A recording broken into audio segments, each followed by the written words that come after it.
কখনো কখনো আপনার পরিকল্পনা এবং আল্লাহর পরিকল্পনা একই রকম হয়। মাঝে মাঝে যেমন কখনো আপনি ইচ্ছা করলেন কোথাও যাওয়ার, আর আল্লাহ আপনাকে সেখানে যাওয়ার সুযোগ করে দিলেন। কোন একটি কলেজে ভর্তি হওয়ার ইচ্ছা করলেন, আর আল্লাহ আপনাকে সুযোগ প্রদান করলেন। সিদ্ধান্ত নিলেন দ্রুত গ্র্যাজুয়েট হওয়ার, আর আল্লাহ আপনাকে সুযোগ প্রদান করলেন। এর অর্থ হলো আপনার প্ল্যান এবং আল্লাহর প্ল্যান একই ছিল সেই একটি বিষয়ের জন্য। কিন্তু মাঝে মাঝে আপনার এবং আল্লাহর পরিকল্পনা একই রকম থাকে না। অনেক সময় ভাবছিলেন 10 বছর ধরে চাকরিটা করবেন, 6 মাস পরে আপনাকে ছাঁটাই করে দেওয়া হলো। কোন একটা ভার্সিটিতে ভর্তি হওয়ার আবেদন করলেন, আপনার সবকিছুই ছিল সেরা, কিন্তু তবুও চান্স পেলেন না। অন্যদিকে আপনার চেয়ে অনেক কম যোগ্যতা সম্পন্ন বহু ছেলে মেয়ে চান্স পেয়ে গেল। অনেক সময় আপনার এবং আল্লাহর পরিকল্পনা একই রকম থাকে না।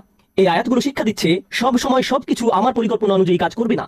তবুও আমাকে পরিকল্পনা করে যেতে হবে, তবুও আমাকে চেষ্টা করে যেতে হবে। কিন্তু দিন শেষে আল্লাহ সিদ্ধান্ত নেবেন পরিকল্পনাটি বাস্তবায়িত হবে কি হবে না। আযকুর রাব্বাকা ইযা নাসিত।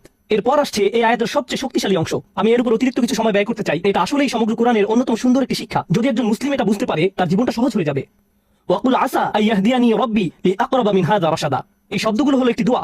দোয়ার চেয়েও এটা আশায় পরিপূর্ণ একটি বিবৃতি। চলুন এই দৃষ্টিকোণ থেকে এর সাথে পরিচিত হই। আপনি ভবিষ্যৎ নিয়ে চিন্তা করছেন, শুধু আশা শব্দটি ব্যবহৃত হওয়ার দরুন তারাজ্জি, আরবিতে যাকে বলা হয় হারফুত তারাজ্জি বা ফিআলুত তারাজ্জি, এমন ক্রিয়াপদ যা আশা প্রকাশে ব্যবহার করা হয়। আল্লাহ আমাদের এই আয়াতে শেখাচ্ছেন মুসলিমকে অবশ্যই ভবিষ্যতের ব্যাপারে আশাবাদী হতে হবে।